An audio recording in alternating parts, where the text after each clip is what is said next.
very grateful to the Irish ME Association for inviting me, and I've very much enjoyed meeting as many of you as I have already, and I look forward to doing anything I can to help.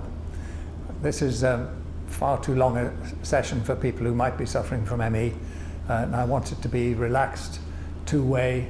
If I say something you don't understand, feel free to interrupt straight away rather than waiting till the end. And I'm also inviting questions at the beginning. So after a couple of slides, if you've got any questions you want to ask now, let's have them, okay?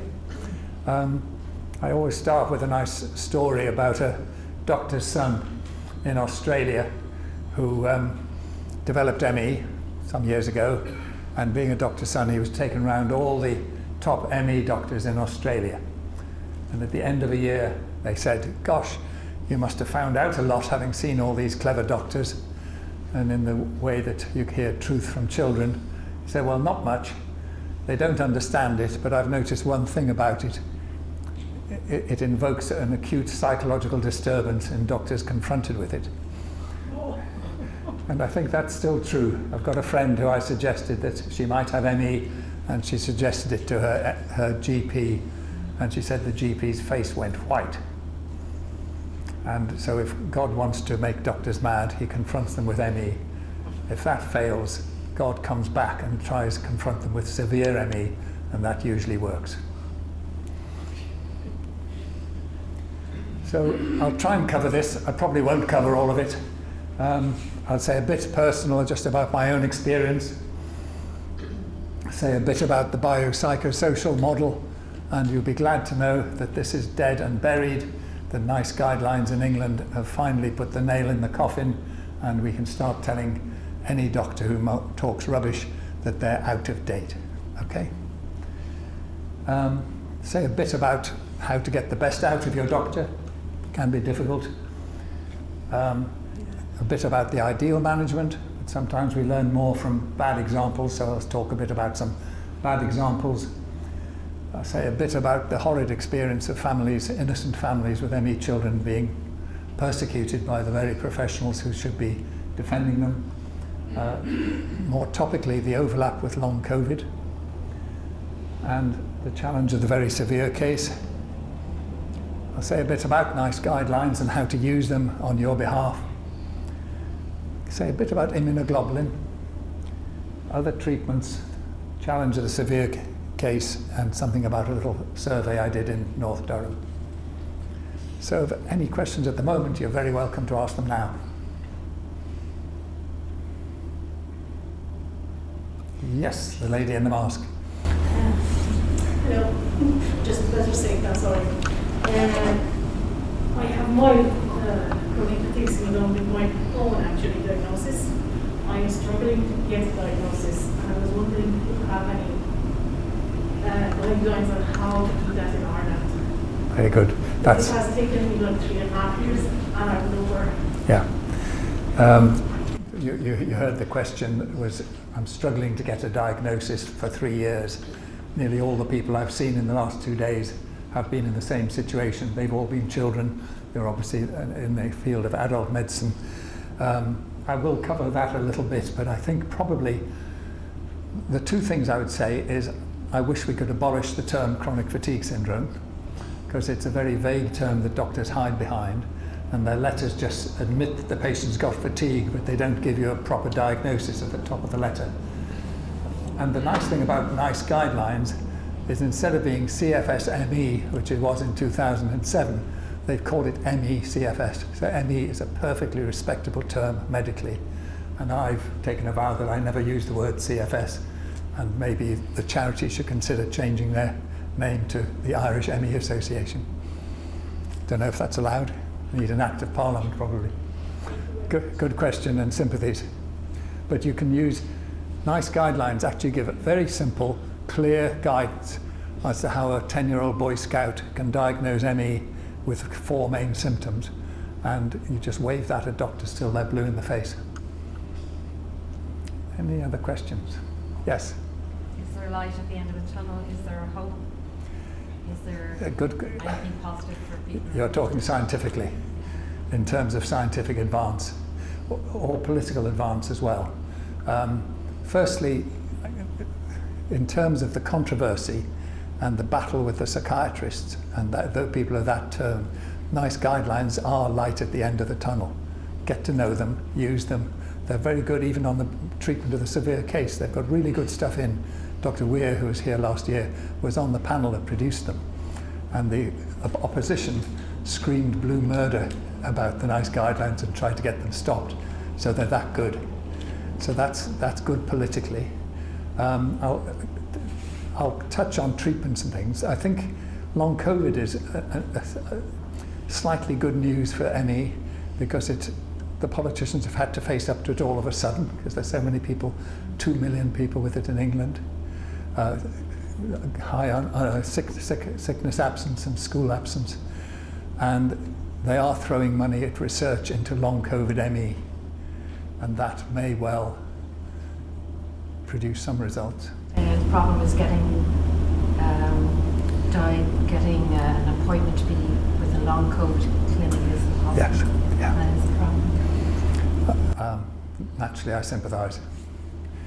How to work the system, I don't know. I think certainly in the UK, our politicians, who aren't doing that well on other fronts, are remarkably good on ME. They are actually ahead of the medical profession. They've just had a debate in Parliament last week about severe ME. The all-parliamentary group are good. And whenever I have a difficult case, I get the parents to consult their MP, and the MP sometimes intervenes. So use politics and use the NICE guidelines. Good. Is that enough questions for the time being? Chip in again if you have any more. I became a consultant in 1982, and I had never been taught or heard of anything to do with ME, except I'd once read an article by Charles Shepherd about his own ME. And I was confronted by a 14-year-old lass in a wheelchair who told me she had ME, and she described it and how if she went to school 4 days a week, she'd crash, and if she went to school 2 days a week, she was fine, and she'd have to give up PE. And it struck me as so genuine that you don't need a test for it. I've believed in it ever since. And I then set about learning about it and learned from a lot of other very fine doctors over the next few years. Because I let on that I believed in ME, I was flooded with cases from the north of England. And after seeing lots of cases, uncontroversially, I started getting called in to controversial cases in other parts of the country. And we can touch on some of those. And I've seen about a total of 200 cases who've reached case conference for child protection levels. Light at the end of the tunnel, if it's any consolation, we won 98% of them. It was just an enormous amount of time, effort, and stigma and annoyance on the part of the families. And quite a few charities have employed me. That was the first case I mentioned. After I had done this, I did a little act, rather like the little boy saying, "Are you sure the Emperor's not got any clothes on?" I sent a questionnaire to my fellow consultants in the north of England. And the question was, do you believe that ME is primarily a physical condition, primarily psychosomatic, or you don't know? And I was very heartened. I think there's a virtue in older style doctors, old experienced GPs and consultants, and I got a majority of 19-7 of consultant paediatricians in the north of England believed it was a physical illness. I was quite heartened by this, so to be provocative, I sent the same questionnaire to the child psychiatrist, and they had boxes to tick. You won't believe it, not one child psychiatrist ticked a box. And they wrote me a long essay about the mind-body continuum and how I should be ashamed of myself for asking such a question. They are some sane child psychiatrists, don't worry. These very fine doctors all taught me a lot. Alan Franklin had exactly the same experience as me. He was converted to the cause by a 14-year-old girl in his clinic. Anne McIntyre, very wise, the late Anne McIntyre. Betty Dowsett gave a lecture in Durham which just told me how to diagnose it. David Bell, the American doctor, a lovely Welsh doctor, David Lewis, and you will have heard of Byron Hyde, the genius from Canada. there was a child psychiatrist who should be nameless, who got invited to all the pediatric conferences and gave humorous lectures, kind of rubbishing the concept of ME and showing photos of a boy wearing his mother's fur coat in August. What a load of rubbish. Rather than saying, gosh, maybe he's got problems with temperature control if he has to wear his mother's fur coat in August. And I demanded a right of reply to one conference, and I had 100 paediatricians at a conference in Cambridge, and I gave my talk arguing for the organic theory for ME, and we had a show of hands at the end. Glad to say we won on a show of hands. 51% said it was purely physical, 49% said it was both physical and psychological, which is rubbish, and one person said it was purely psychological. So we won on points. Don't know if you ever saw the famous Panorama program, Sick and Tired. This was about a boy from Essex who'd been severely upset in hospital by a hospital admission with physiotherapy, and his father had vowed he would never let him go into hospital again. The same child psychiatrist I was talking about went to court for a wardship order to compel his admission to Great Ormond Street for rehabilitation. The judge granted the order because he was so convincing, and the father, true to his word, took him abroad to keep true to his promise. Father had to come back to England because of his work, was arrested at Heathrow and put straight in Pentonville.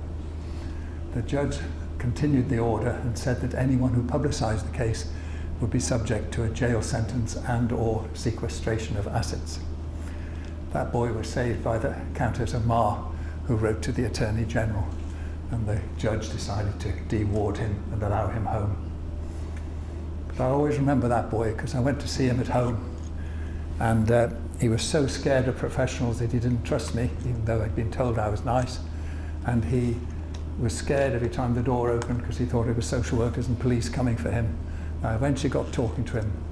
I saw a lovely photo of him as a young 14-year-old boy, player of the year for Ipswich under-13s. And I said, oh good, you played rugby, and what position did you play?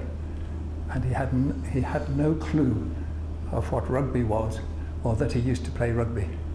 I've never quite understood whether that was brain fog, extreme brain fog, or anything else, or some sort of post-traumatic stress, but I was staggered that he couldn't remember that he played rugby, even with that photo.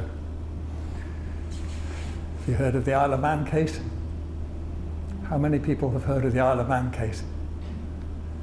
No? Boy sent from the Isle of Man to London for diagnosis. Was diagnosed by a perfectly sane neurologist, but a famous future child psychiatrist intervened, stuck his nose in and said, this is not ME, I'm an expert on ME, and this is not ME. This boy is clearly a case of over-attachment to an overprotective mother. It's a fabricated illness. Take him into hospital for rehabilitation. And back in the Isle of Man, he was subjected to being pushed around in a wheelchair at high speed, and then stopping without a safety belt so that he would fall. But they were saying, we'll prove that he can save himself from falling. And time after time he fell. And instead of drawing the right conclusion, they just laughed. They then took him to a ghost train so that he would protect himself from the bats and things flying at him. And again, he couldn't. So they finally subjected him to a variation of the medieval test for witchcraft. And this was to put him in the hydrotherapy pool to prove that he could swim. And he sank. I've met that boy. I've seen photos of him looking ruefully at the hospital that did that to him. But that child psychiatrist who intervened in that case went on to great things. I may cut short on Tiffany's story. I'll see how the time goes. I had a very severe case from Northern Ireland. I was asked to come and see her because they didn't know what to do with her on her 16th birthday. She had spent 2 years in the paediatric ward where her mother was actually a nurse, and she was tube fed on a ripple bed. But the rules said she had to be kind of kicked out of that ward the day her 16th birthday struck. It's not my idea of paediatrics, but I was asked to come across to try to persuade an adult physician to look after her. And I failed. No adult physician looked after her. She was kicked out and looked after by a very noble, broad-shouldered, old-style paediatrician for the next 5 years. So sometimes medicine doesn't. Just to let you into a trade secret, what do you think the GMC tells doctors is their first priority? Do no harm. Everyone says that, it's wrong. It's a second. It's too negative for a first. So that's non-maleficence. The first is to do good, benevolence. And they actually say in good medical practice, make the care of your patient your main priority, not the care of your own backside. Might be useful argument to use sometimes when doctors say they won't do this and they won't do that. I think I'll skip the Worcester case. And just because life is the same everywhere, I've been to court in Germany about a severe case who was treated as badly as the Isle of Man case, was strapped to a wheelchair and her head was strapped to the back of the chair and she was pushed around. And I went to court. We actually got the court order reversed.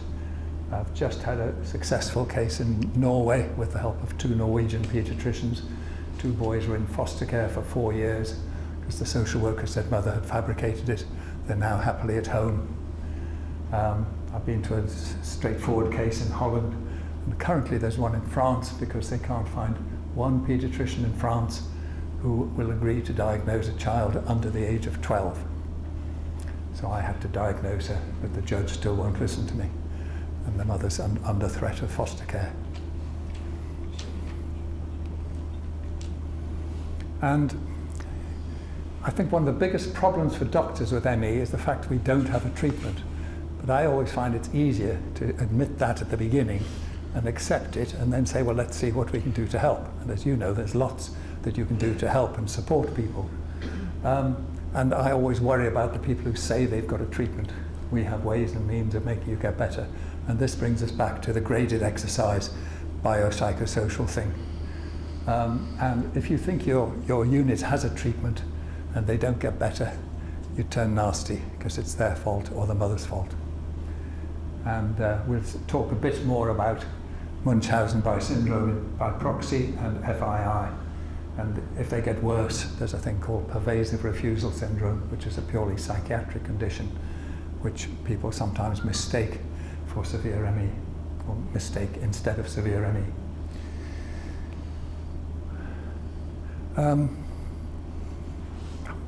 Don't know, shall I tell you this one? Any other questions at this stage? I'm telling you horror stories. This is another horror story. I'll do it since it's in sequence. It's a lovely girl in the Midlands, perfectly normal family, and she was happy, bright-eyed, bushy-tailed. She was about to take the lead part in The Sound of Music in the local dramatic society when she was struck down with severe ME and had to go into hospital. She was under a perfectly nice paediatrician to start with, but he was elbowed aside by a multidisciplinary team, including a psychiatrist, who set up weekly meetings where they set targets. I hate targets. And this was a form of graded exercise, and they blamed her if she didn't meet the targets.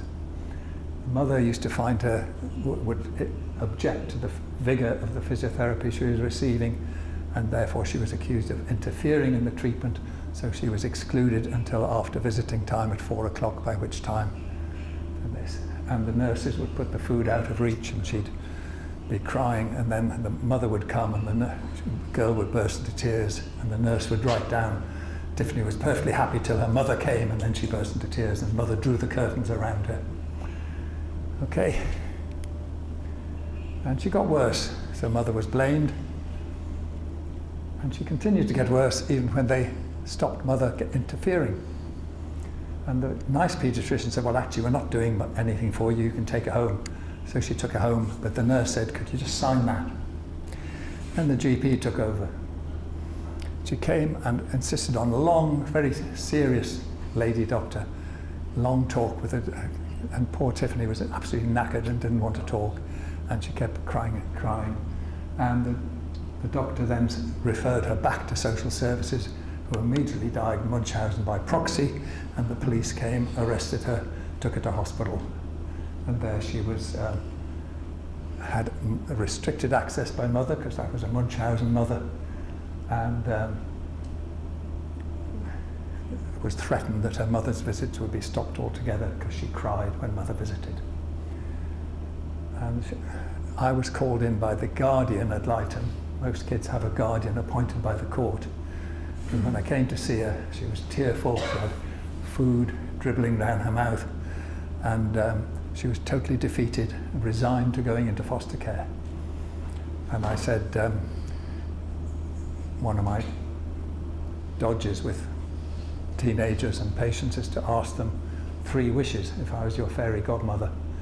And she said, if it's my birthday next week, and could I possibly see my mother without the social worker there? I said, Tiffany, I think you can have a better wish than that. Well, you can tell your guardian you want to go home to your mother if you want, can I? And I kind of inspired her to fight for herself. And there's a message there, teenage kids can fight for themselves. They can say what they feel. And as I left, she was shouting to the nurse to get her the phone, to phone her guardian and her solicitor. And of course we reversed the care proceedings. She went home and recovered very well, and was actually presented at 10 Downing Street to Cherie Blair at a charity meeting. A lovely girl, treated terribly.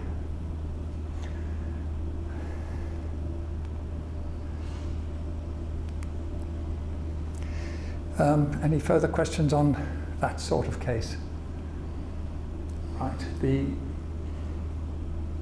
This is a really worrying thing that's happening in England. I hope it hasn't quite crossed the Irish Sea yet. But we all know Munchausen by proxy, true FII, is real, but it's as rare as hen's teeth. I've seen 2 real cases in my career. But if you widen the definition, you can increase its incidence 1,000-fold and build an empire on it. And this is what they've done by including perplexing presentations and medically unexplained symptoms. And there's a flow chart, which is official pediatric policy now, that you then call a meeting, and you offer them rehabilitation for their unknown condition by a multidisciplinary team, and if they turn it down, they are immediately referred to child protection. And there have been workshops all over the country where the psychiatrist who invented this theory has given workshops, and everyone, including GPs and A&E consultants, are all happy to refer at the drop of a hat. I recently had a long COVID girl referred by an A&E consultant to social services because she was in a wheelchair and mother knew too much about long COVID. There are all these red flags about arguing with doctors and asking for second opinions. So anyone who doesn't have a diagnosis of ME or long COVID is a sitting duck. Excuse me, doctor. Yeah. What's FII? Sorry, fabricated and induced illness. It's the modern term for Munchausen by proxy. Thank you. The mother has fabricated it. She's a witch who has to be separated.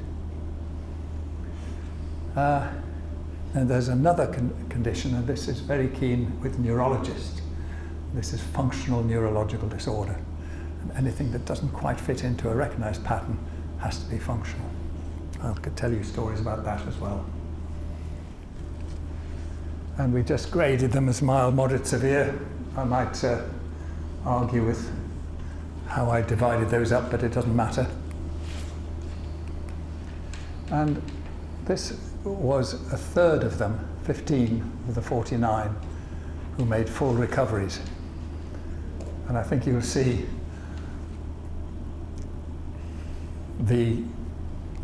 there weren't that many severe cases in that, but they did all the same make very good full recoveries. And I think for a third of them to make a recovery that fast is good news. These were the 7 unlucky ones, and they were still severe at the time of treatment. But I'm glad to say some of those I didn't follow them all up, but most of them began to improve. And then there's a large middle group who are all over the place. But this was my first severe case who was bedridden and tube fed, and I made all the mistakes of a beginner with a severe case by sending her to second opinions and over investigating, and it took 2 years to forgive me, but she has subsequently made a full recovery, even though she hadn't by the end of that. Okay, any questions on the graphs? No. It's very unpredictable, wide fluctuations. The commonest reason for a relapse is usually another virus infection. And the other advice I give patients is not to get shipwrecked on the Titanic, because that's always bad if you've got ME. But of course, if people don't get the right advice, the commonest reason for relapse is doing too much.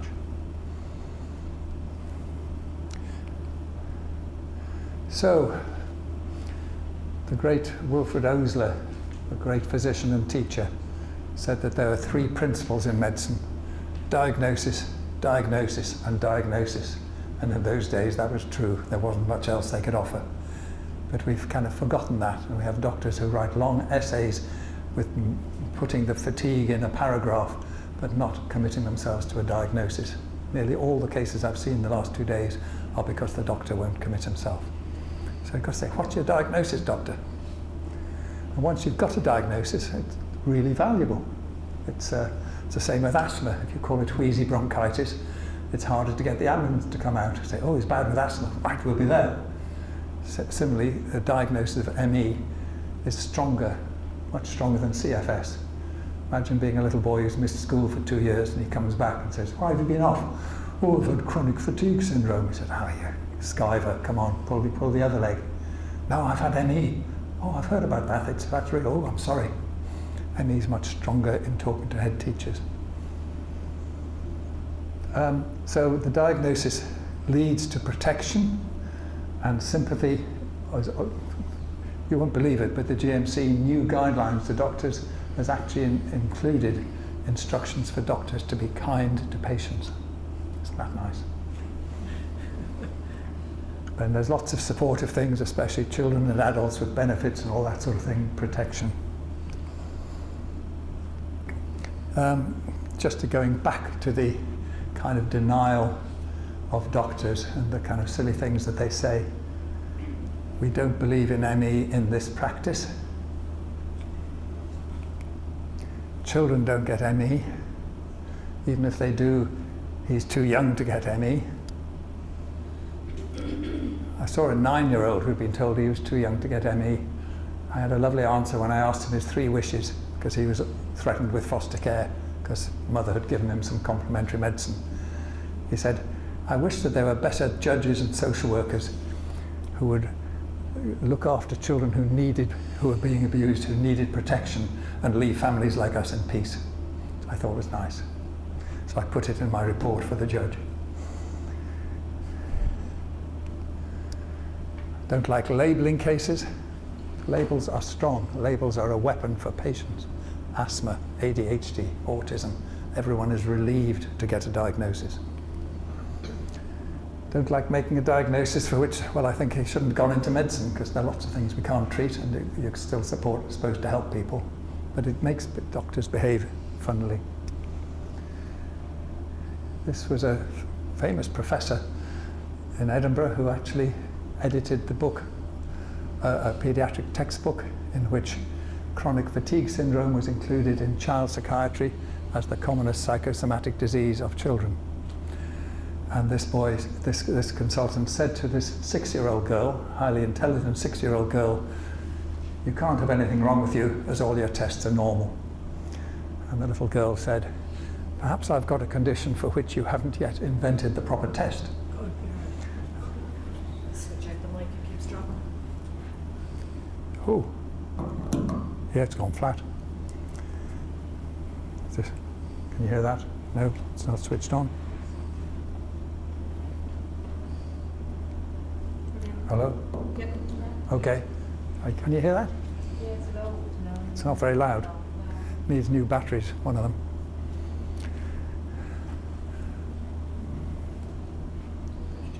Hello? No, that's too weak. I'll shout for the moment, okay?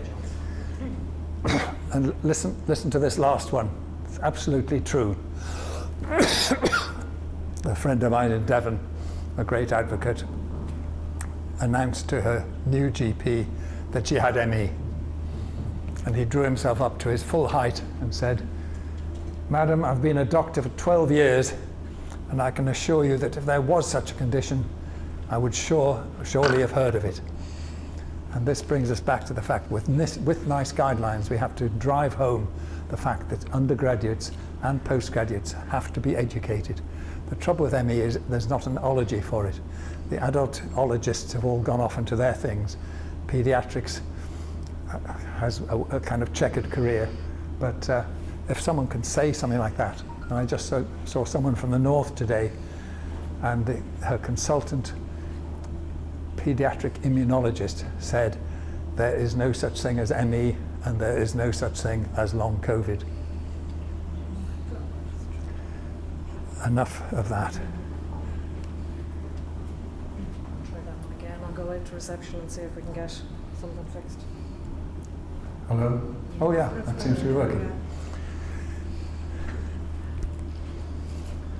And in the same part of England, the southwest of England, which seems to be a particularly bad area, a GP rang a helpline. He was actually ringing the same lady whose GP said he'd never heard of it. And he expressed concern that he had developed ME. And she said, "Well, why are you so worried about that then? What's the problem?" He said, "Oh, you don't understand. It's always been a policy in our practice to treat all patients with ME with total ridicule, rejection, and neglect. And I daren't tell my colleagues I've got it. So I'm going to take early retirement and pretend it's on the grounds of depression, which has less stigma, of course." Isn't that crazy? I have to say there's some very good GPs, and they write back to me and say, thanks for helping with this patient. I agree with everything you say. Our problem has always been getting a diagnosis out of our local hospital, and there are lots of good GPs around. I'm only telling you, from my point of view, I've seen all the bad ones.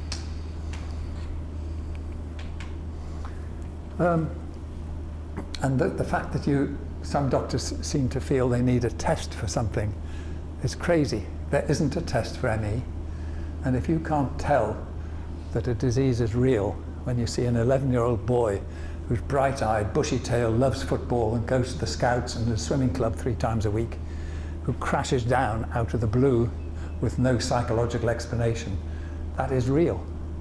Something looks like a duck, quacks like a duck, lays duck eggs, it's probably a duck. And if a doctor can't say this is a real medical illness, I think pediatrics, it's actually easier than in adult medicine, of course, where there's so much more possibilities. And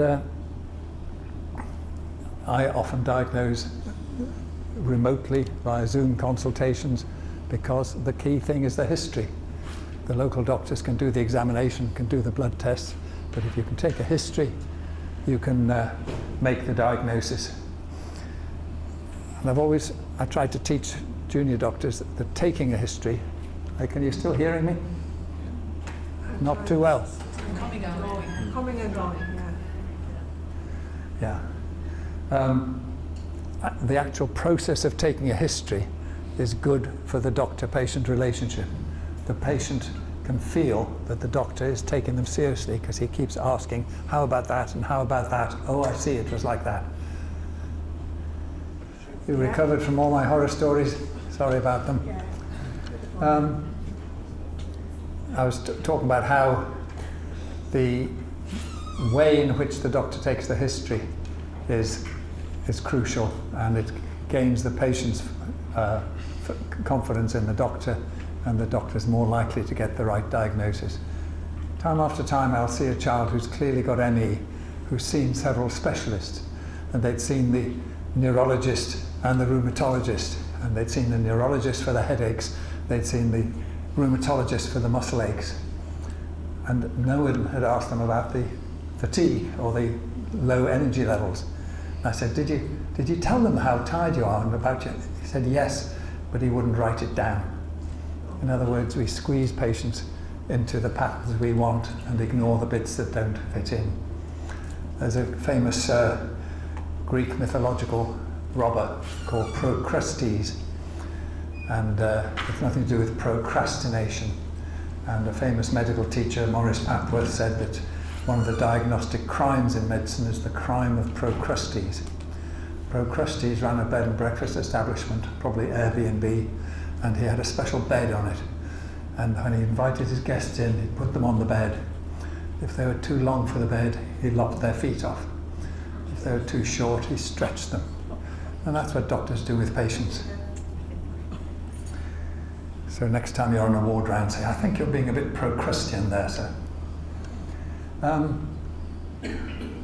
We've talked about ME being better than CFS. I had a boy in Inverness who was threatened with foster care because of non-school attendance. He was lying in a darkened room, was very ill. The consultant called it chronic fatigue syndrome, but he then gradually weakened it. The next letter, 2 months later, was just chronic fatigue, and the final letter was unexplained fatigue, no organic cause found. And that mother was threatened with a £1,000 fine and a jail sentence for his non-school attendance. So diagnosis protects. And you've all heard the fact that the saying that abolishing the term ME and replacing it with the term chronic fatigue syndrome would be as unhelpful to the ME community as it would be for the term Alzheimer's to be abolished and replaced with chronic forgetfulness syndrome. We all get a bit forgetful from time to time. ME is more than one symptom.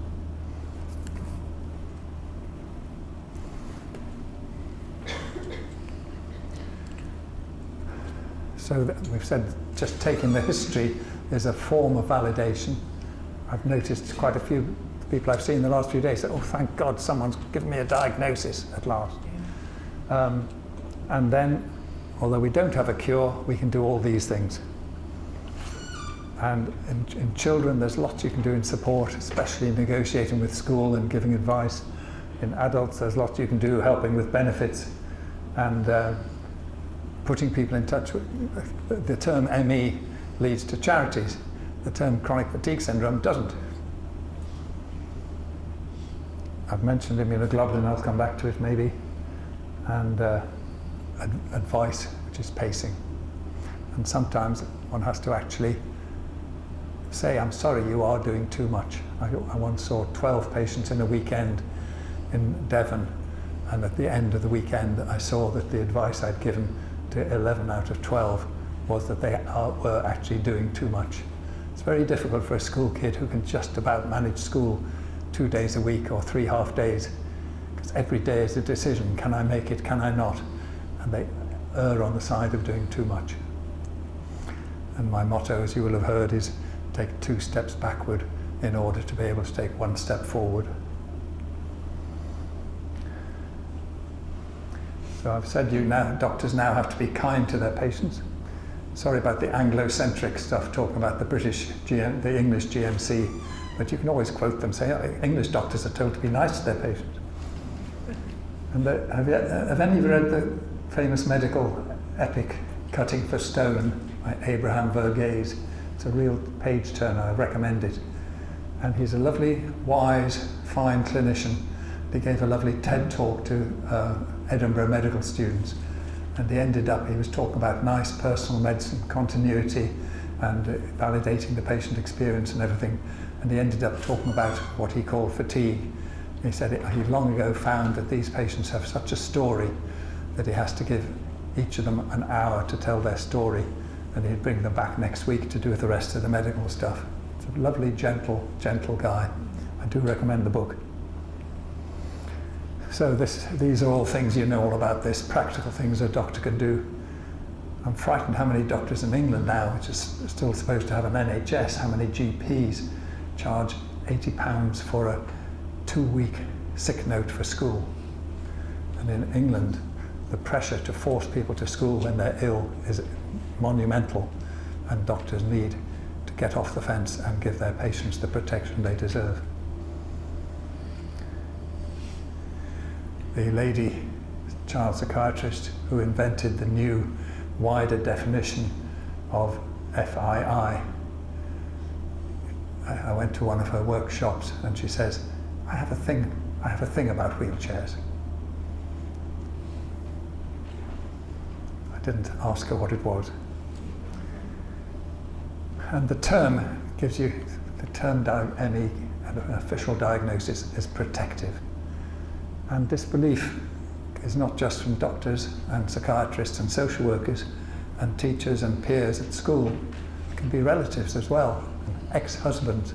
A lot of my problematical cases have come because some member of the extended family, maybe a nurse who thinks she knows it all, says, oh no, that's a fake, every time I see her she looks all right.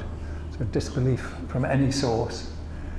I have to say the Biopsychosocial brigade are licking their wounds at the moment and trying to find new outlets and about to move into long COVID and start again.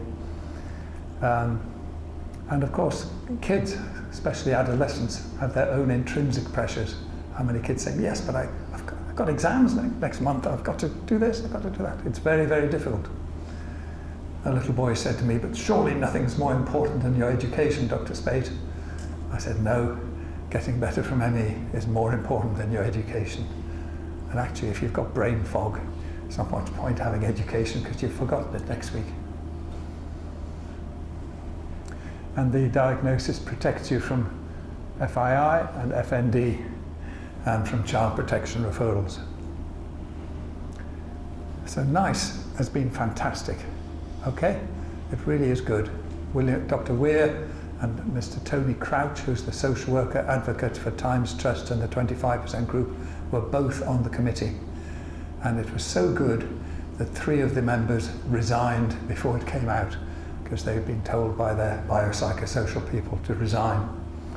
And it just said, it looked again at all the research that's supposed to show that these things work. And it is now used in America as virtually an example of scientific fraud and how not to do research. They don't use the word pacing, they talk about keeping within your energy envelope, but that's a rather nice description of pacing. And when long COVID first came along, they distanced themselves, at least in England, from the ME community, because they still regarded the ME people as stigmatized. They didn't want to have that stigma. And now the tide has turned. Long COVID are at risk of disbelief, and they're at risk of more research on graded exercise and cognitive behavioral therapy. So I tell them it's much better to call it long COVID ME, and they'll be protected by NICE guidelines. So the two movements should stick together. I mean, long COVID has got other bits of icing on the cake and other complications and some organ damage, but there's a clear number that have a typical ME following COVID.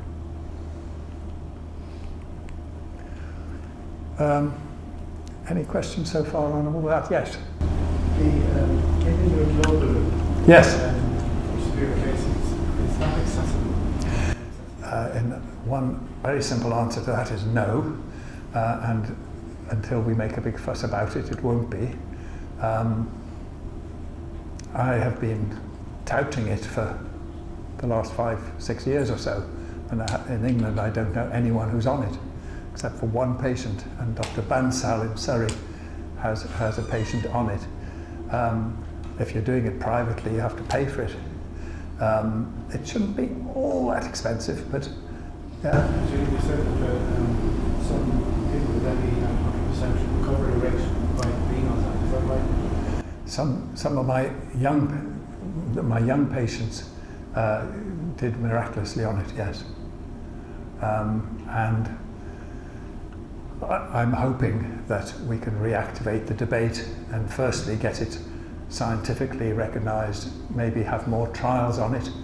Very interestingly, they've already some evidence that it helps in long COVID ME. And there's a good paper from Germany on long COVID ME, and there are always problems with administration, but the paper from Germany shows the patients giving themselves their own subcutaneous immunoglobulin. It used to be used mainly intramuscularly. which is quite painful, 5 mils into each. So it's a long story, and it's our job to keep asking about it and looking for ways. Sorry, just ask you, what exactly is that? Sorry, immunoglobulin is a blood product. It's the antibody fraction of blood. It's white, not red, and it's used in many other autoimmune conditions like idiopathic thrombocytopenia. And interestingly, it's used by American neurologists who don't believe in ME in their severe ME patients who have small fibre neuropathy. So it is used for that. And there just has to be some way, you prove it works in long COVID and then prove it works in something else, we can resuscitate it. And is it a continuous treatment, or? It's either fortnightly or monthly for a trial of 6 to 12 months. Okay. I'll try and send the organisers our paper called Back to the Future, an argument for review of immunoglobulin therapy, which you can wave at your doctors and at least get them thinking. Yes? Sorry, I didn't hear all of that, but is there a problem about getting immunoglobulin? Yes, you have to get, every doctor who tries to get it has to be allowed to do it by some committee of people with high hats on, and the committee always says no, and NICE guidelines don't recommend it yet. And is there? Why is that? Why would they not allow it? I think it's a mixture of things. One is that the evidence is conflicting and quite complicated, and our paper, which actually my colleague Helen Brownlee, who's much cleverer than I am, wrote a very clever analysis of all the conflicting papers, and she argues that there's still evidence that it works very well in a subgroup of patients. But so firstly, there's been scientific negativism about it, so that people said no, the evidence is against it. Then there's the argument about infected blood with mad cow disease, and we were very careful about any blood products during the mad cow period, but you could still access American immunoglobulin, which was clean, and it's now clean again in this country. But the third thing is probably the psychiatric bias in research, that for all these years, if people had been looking properly at it, they would have done more proper trials on immunoglobulin, and we would know the answer. And are there any downsides or side effects that would be a reason for? Some of the people who want to say you shouldn't use it will say it's not justified because of side effects. They use it quite happily in the other conditions for which it's agreed, and it's pretty safe. So, you know, fever, headaches, 1 out of 10 patients, they feel a bit worse. But it's something I would happily give my own child if they had severe ME. Can I just ask, does it help with the pain? So is it mainly the fatigue side of stuff that it helps, or is it along the range of everything?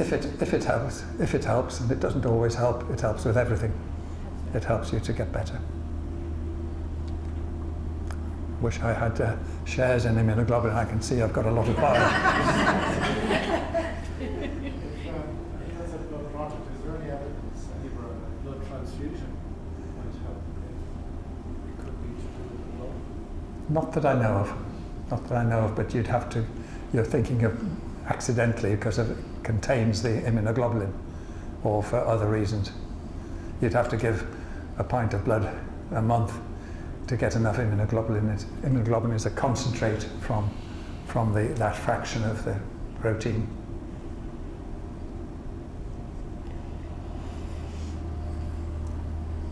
No, I had a perfectly respectable consultant in Leicester who was a senior immunologist, and he wanted to give it to his severely ill 16-year-old patient, and he had to write proposals to the committee.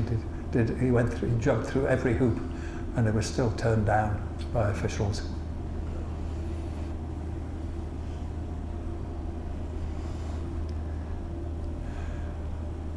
Any other questions on immunoglobulin? Okay. In the last few years, I've been involved in some very upsetting severe cases, although I'm a paediatrician, because I advocate for the 25% group, I get involved in adult cases as well, not clinically, but as an advocate. And as I mentioned, that doctors who aren't already mad often go mad when they see a severe case. And I think you'll be familiar with this mixture of symptoms.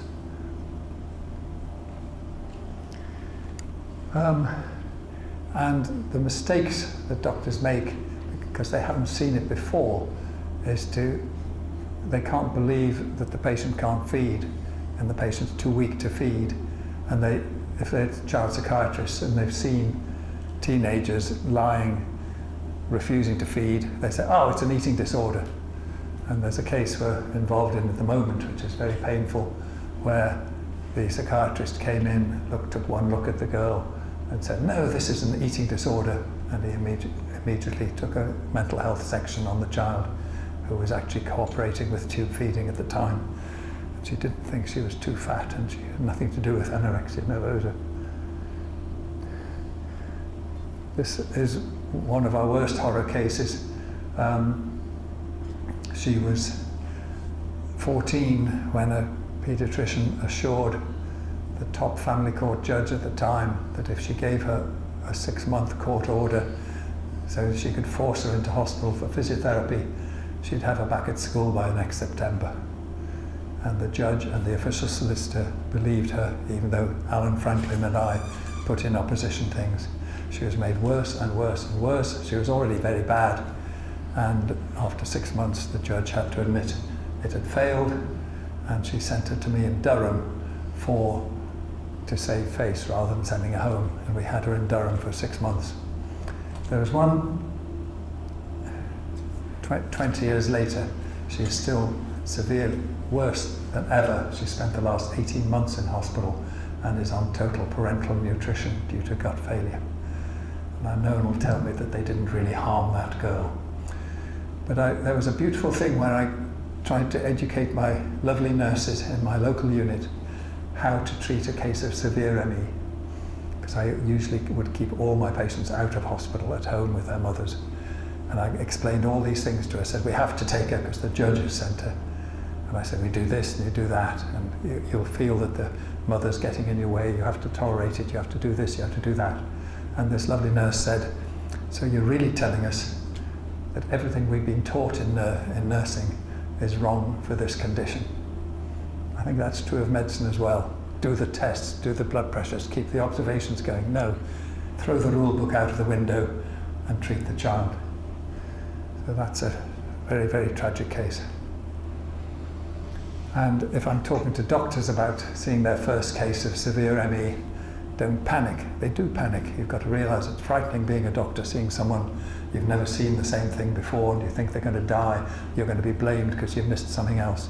So the panic leads to over-investigation. You've got to come into hospital, got to have an MRI, got to have an endoscopy, got to do this. And every one of those investigations, a lumbar puncture, all those things are traumatic for a very severe case. So resist the temptation to over-investigate, and if at all possible, keep them home.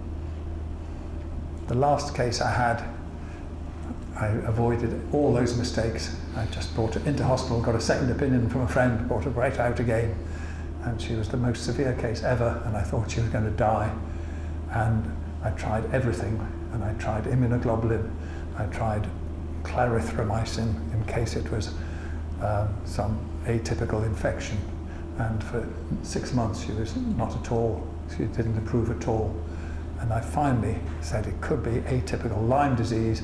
I put her on doxycycline and she took off and she's made a total recovery. She's in her 20s and has had a baby. So just have a doctor who keeps trying. Say, well, we'll try this. If it doesn't work. And then good gentle nursing care. The actual gentle passive physiotherapy of massaging and preventing joint contractions. It's best done by a relative rather than a physiotherapist. I saw a very, very sad case today and I remembered a teaching for my very wise professor in Newcastle, who had worked in India for 15 years, and he said he once had a boy with a complicated appendectomy who had multiple abscesses and was totally demoralized and was just going downhill.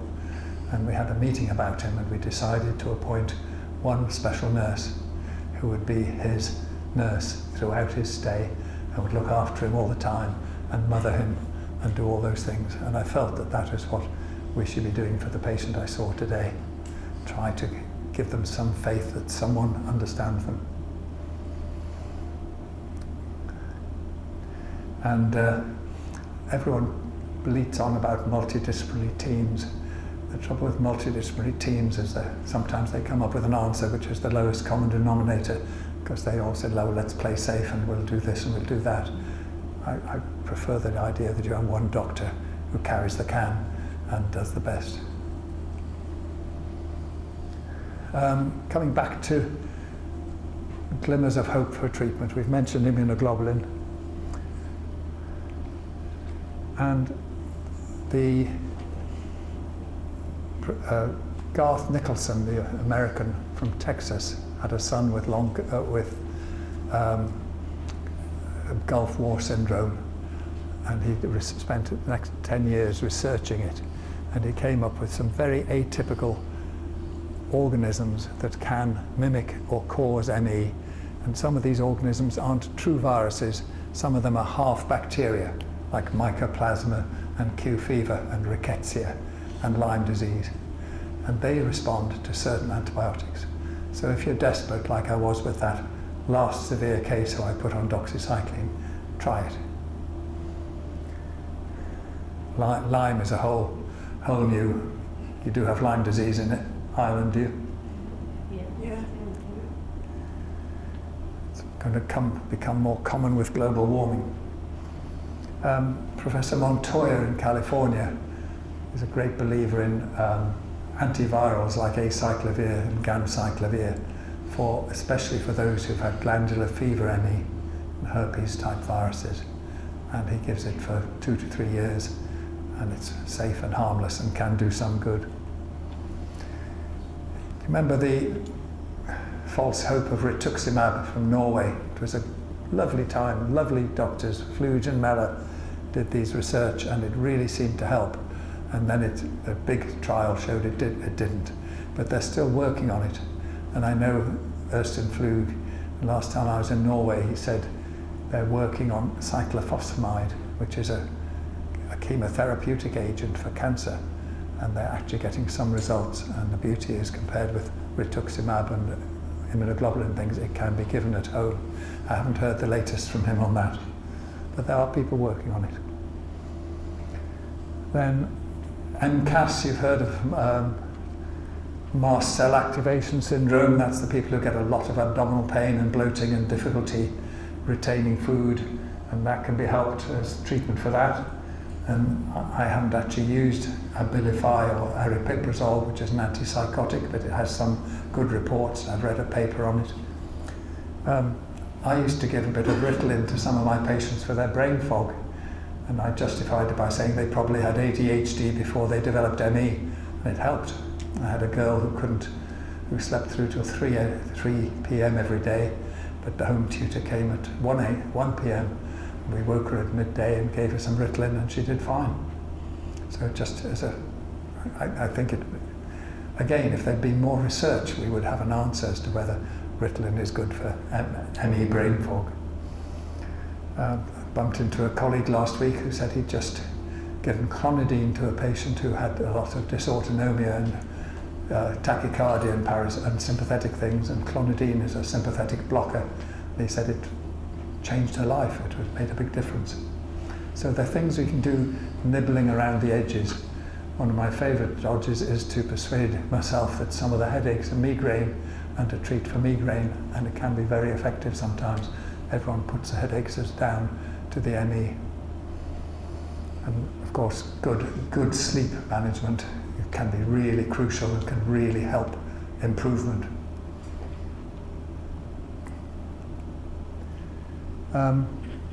And these are the severe cases I had in Durham, and as I've already said, They did remarkably well. They were all tube fed at home.